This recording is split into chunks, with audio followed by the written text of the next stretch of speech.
اینا سلام با همه مهاجران. سلام به همه مهاجران. عیدتان مبارک. خدای تعالی نگهبانتون شود. عید مبارک یک بار دیگر. اپای شعلا عید مبارک.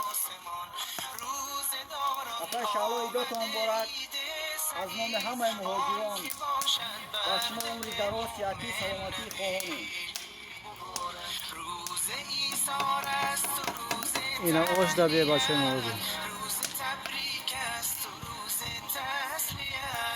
تسلیت بر روز خاران می شود، تهنیت بر روز داران می شود. عید فطر آغاز فصل بندگی است، تا بشه فصل خدا ورزه